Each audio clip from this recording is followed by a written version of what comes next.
പെണ്ണിനെക്കാളും വാശി പെണ്ണിന്റെ ഉമ്മയ്ക്ക. ഒരു ജീവിതം അതൊന്നും നോക്കണില്ല. സ്വന്തം മക്കളുടെ ജീവിതം നിനക്കാ നഷ്ടം പെങ്ങളെ. എന്റെ പെങ്ങളോട് ഞാൻ പറയണ, നീ വിചാരിക്കണത് നിനക്ക് അറിയാനിട്ടാ പെങ്ങളെ. ഈ വാശിയും വൈരാഗ്യം നീ ചിന്തിച്ചു നോക്കിക്കേ. ഏതൊരു ഭാര്യയും ഭർത്താവും 10 മിനിറ്റ് ഇരുന്ന് സംസാരിച്ചാൽ തീരുന്ന വിഷയമേ ലോകത്തുള്ളൂ. അത് 10 മിനിറ്റ് സംസാരിക്കണം. പക്ഷെ സംസാരിക്കാൻ സമ്മതിക്കൂലല്ലോ. വിളിച്ചിറക്കുമ്പോ തന്നെ മകളോട് ഉമ്മ പറയുന്നുണ്ട്, വീട്ടിൽ കൊണ്ടുവന്നിട്ട് പറയാ ഫോണിങ് തന്നേരെ, ഇനി അവൻ വിളിച്ചാ എടുക്കണ്ട. കാരണം വിളിച്ചാ തിരിച്ചു പോകും. അല്ലെങ്കിൽ പറയാം അവന്റെ നമ്പര് ബ്ലോക്ക് ചെയ്ത് വെച്ചേരെ, വാട്സപ്പ് ബ്ലോക്ക് ചെയ്ത് വെച്ചേരെ, വിളിച്ചാ ഇനി എടുക്കേ ചെയ്യരുത്. വാശിയടോ. എന്റെ പ്രിയപ്പെട്ട സഹോദരങ്ങളെ, പലരുടെയും ജീവിതം തൊലച്ചു കളയുന്നത് ഈ വാശിയ. അള്ളാഹു ഉമ്മത്തിനെ കാത്തിരക്ഷിക്കുമാറാകട്ടെ. ഞാൻ എപ്പോഴും ഒരു ഉദാഹരണം പറയാറുണ്ട്. ഞാൻ ജോലി ചെയ്യുന്ന പള്ളിയിൽ ഒരിക്കൽ ഒരു മസ്ലഹത്ത് ഉണ്ടായി. ഒരു സമ്പന്ന 101 പവനൊക്കെ കൊടുത്ത വലിയൊരു കല്യാണം.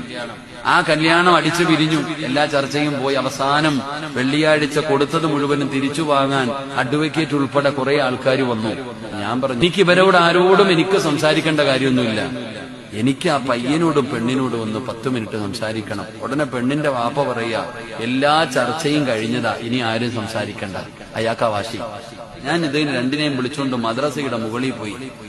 ഞാൻ രണ്ടുപേരെയും വിളിച്ചിരുത്തിയിട്ട് ചോദിച്ചു, മക്കളെ എന്താ പ്രശ്നം?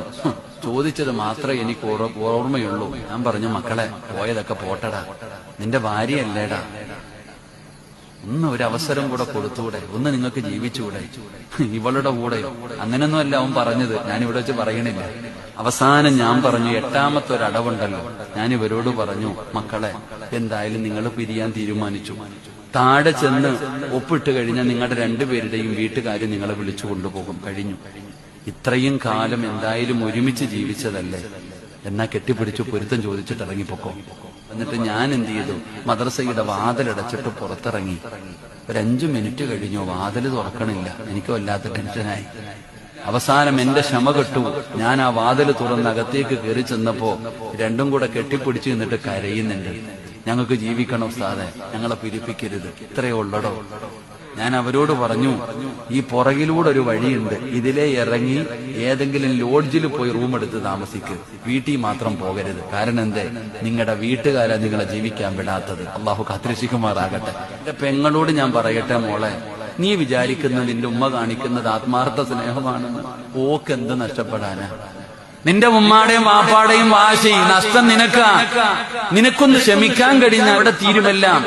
പക്ഷെ നിന്റെ ഉമ്മായും വാപ്പായും വാശി കാണിച്ച് നിന്നെ വിളിച്ചു വീട്ടിൽ കൊണ്ടുവരും. കുറച്ചു കഴിയുമ്പോ അങ്ങോട്ട് മടുക്കും നിന്നെ.